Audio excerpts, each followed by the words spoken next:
청과 그리고 텐진 조약을 체결한 후 일본 정부는 일본으로 망명한 조선의 개화파와 이들을 지지하는 일본의 자유민권주의자들이 문제를 일으키지 않도록 손을 쓴다.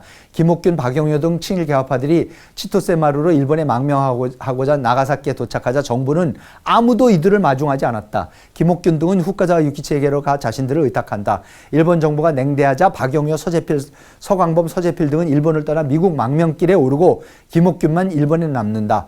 일본의 여론이 들끓는다. 이제 이런 분위기가 있었던 거죠.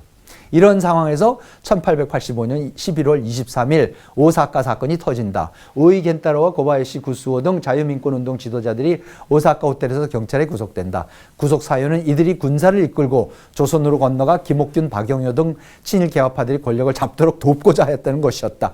경찰은 오사카와 나가사키 지역에서 일당 130명을 추가로 구속한다. 이들은 조선에 건너가서 배포할 경문도 소지하고 있었어요. 경문이 아주 장문에 제 책에 다 전문을 다 실었는데 일부분만 제가 일본의 의로운 사람들은 운해, 천하 인사들에게 경문을 고하노라. 조선은 자주지방이다. 자주국이다. 이 씨가 나라를 세우고 영토를 넓혔으며 본래 스스로 나라를 다스려서 타국의 간섭에 의지 않았는데 청조가 그 병력으로 그것을 빼앗아 속방으로 만들어서 책봉을 받고 조공을 바치게 했으며 그 국권을 압살하고 자유를 침탈해서 자기의 명령을 따르게 했다. 그러니까 자기 마음대로 이제 좀 해석을 합니다. 역사를. 그러니까 병자호란 때부터 이제 치는 거죠. 그러나 조선은 단고, 외톨이 고아해서 로서 오늘날까지 이를 막지 못했다. 국인들이 모두 분노가 쌓여 이를 갈고 눈물을 삼키고 가슴을 치면서 하늘의 원통함을 울부짖고 있다. 조선 사람들이요. 운해 인사들은 그 세계 인사들은 천하의 인사들은 사람들은 이를 보고 들으면서도 괴이하게 여길 것이 아니라고 하는 것인가? 아니면 포악함이 아니라고 여기는 것인가? 얼마나 포악한 일이냐? 중국이 조선한테 하는 일이 포악한 일이 아니냐? 그러니까 우리가 조선의 독립을 그 원통함을 씻어주자 뭔지 이런 얘기가 되는 거죠.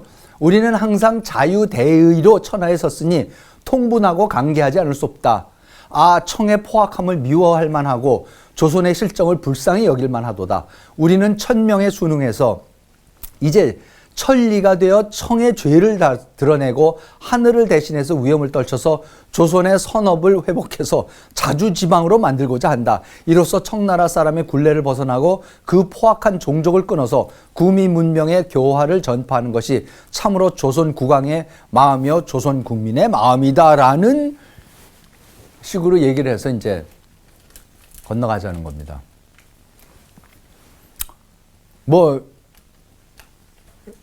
곧바로 일망타진이 돼요. 이것도 군자금을 갖다가 모집하는 과정에서 돈이 하도 없어가지고 결국은 어느 절을 털어요.